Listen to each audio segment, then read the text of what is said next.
Life is like a snowstorm. You either adapt or you freeze. I mean, think about it. Most folks, when it snows, they stay inside. But it's the people who go outside and brave it are the ones who really grow. Down here in the good old South, North Carolina, we don't get a whole lot of this crazy white stuff falling out of the sky. So I thought I'd get outside and enjoy it a little bit. And it got me thinking. Life's tough. Circumstances can be tough. And there's two types of people in this world. There's the people who panic and complain when circumstances get rough. And there's the other people who prepare and plan and are ready when the storms of life hit. Which are you?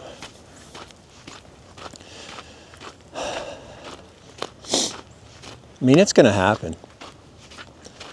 Rough times, storms, if you will, they're going to come. They're going to hit you sometimes when you least expect it. But if you're preparing yourself on a daily basis, if you're doing things that are outside your comfort zone, for lack of a better way of putting it, seeking discomfort, when the tough circumstances or the storms hit, they don't seem as drastic. They don't seem as life-threatening or mentality-threatening, or however you want to put it. They're just another day with a little bit of discomfort. So how do you prepare yourself for the unknown, for the unpredictable storms?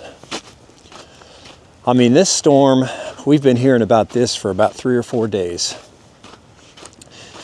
And being in the South, we know that, when the meteorologists predict a storm like this, we got a 50-50 chance of absolutely nothing. 50-50 chance of a little bit of something. We got a little bit of snow earlier this year. But other than that, it's been about 3 years since we saw any of this white fluffy stuff. So I was a little skeptical. But I will say this. Just in case it came, I prepared. I made sure the gas tank was full. I made sure we had any and all the groceries we might need, just in case, because we don't handle this stuff very well. And when I say we, since we only get it about once every 3 years, we don't have a whole lot of infrastructure for this. So I can't rely on anybody bailing me out or digging me out, if you will. I had to be prepared. Sometimes storms come that are completely and totally unpredictable. For example, about 25 years ago, the meteorologist said we were going to get a dusting to an inch of snow. And it didn't come, and it didn't come, and right before bed, it started snowing. I went to bed just like any other night, expected to wake up with maybe a little bit of white on the street, and I'd go to work and it'd be no big deal. When I woke up, hopped in the shower like I normally do, and my wife came in and said, we had a nanny at the time, and she said, Gigi's not coming. And I said, why the heck not? She said, because there's 17 inches of snow on the ground. For North Carolina, 17 inches of snow is like a decade's worth. We got all in about 12 hours. And I said, no way. I got out of the shower, dried off, threw on my robe, walked out, looked out the window. Sure as heck, I couldn't see anything. Couldn't see the grass. Barely saw the fence. It was nuts. And I wasn't prepared. I wasn't prepared so much as didn't even own a snow shovel. I had to borrow a square-nosed shovel from a neighbor of mine to dig out of eventually 22 inches of snow, because it continued snowing until about noon that day. So I had to dig out our driveway with just a standard shovel. I was not prepared. I learned a lesson. I learned a lesson that I needed to buy a snow shovel. Guess what? I have one. I've had one ever since. Use it about once every 5 years or so. 3 years at the most.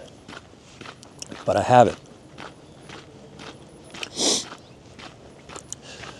So, what are you doing on a regular basis in your life to prepare for those unpredictable, metaphorical storms of life? Those difficult times. And when I say prepare, I'm talking more mentally and emotionally than I am snow shovels and groceries. What is your method of preparation to callous your brain, if you will, so that when the tough time hits, you don't just curl up in a ball and panic? Don't get me wrong. Things are going to happen that are going to cause some grief. There's no doubt. But life goes on. Last spring,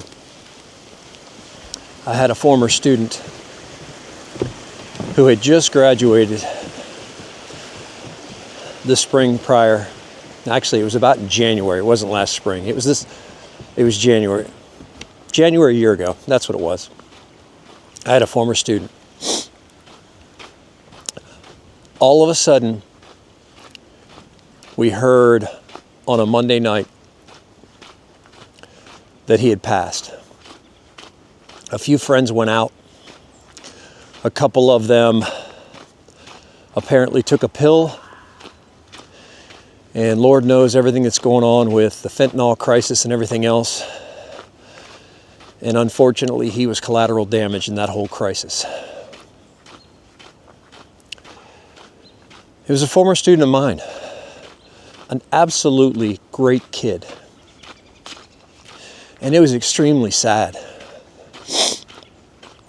And there were some kids that came to school the next day. A couple of them that knew him very well. They were in my class. And I told them, kids, things like this happen. You're going to lose friends. And it's going to be really hard. And you're going to live with it for the rest of your life. But in time, it gets easier to live with it. And the thing that I've found in a time of grief is the busier I am, the more I stay moving, the more I stay doing things.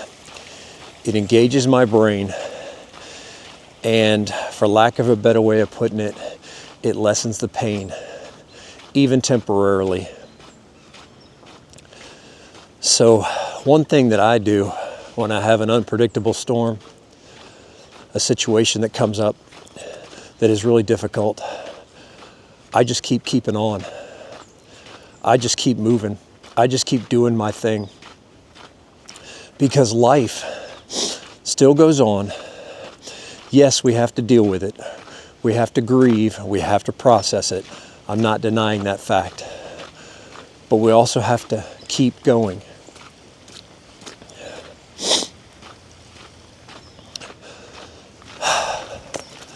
I like to lean into discomfort when I can in my everyday life.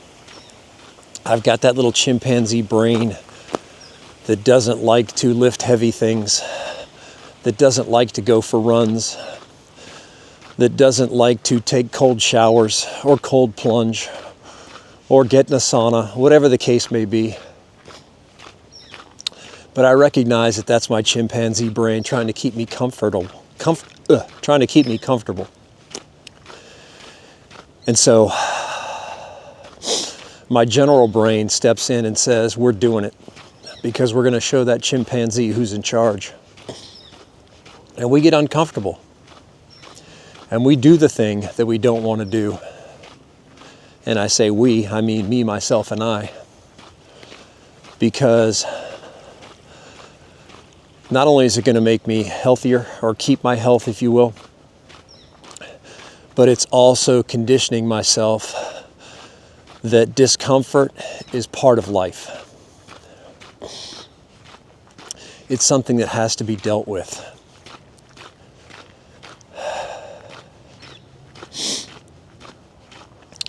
So I do the things I don't want to do.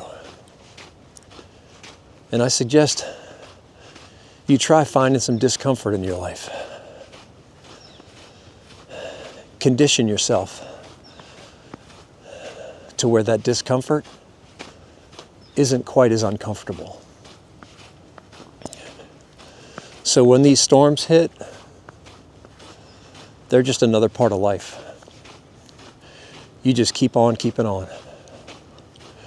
Prepare yourself.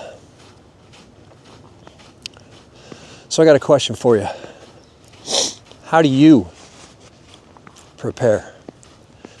How do you stay mentally strong and deal with situations in your life? I'd like to know. Drop me a little comment below. Let's talk about it. Again, we can learn from one another. If you're sticking around, or should I say, if you're still here, thank you. I appreciate you watching this crazy dude walk around in the snow. I appreciate you commenting on my videos when you do. I appreciate you being part of this community I'm trying to foster. I just inhaled a snowflake. Good times. But I appreciate you. I appreciate this little community we're putting together. And I thank you. Prepare for the storms, folks. They will come. You need to be ready.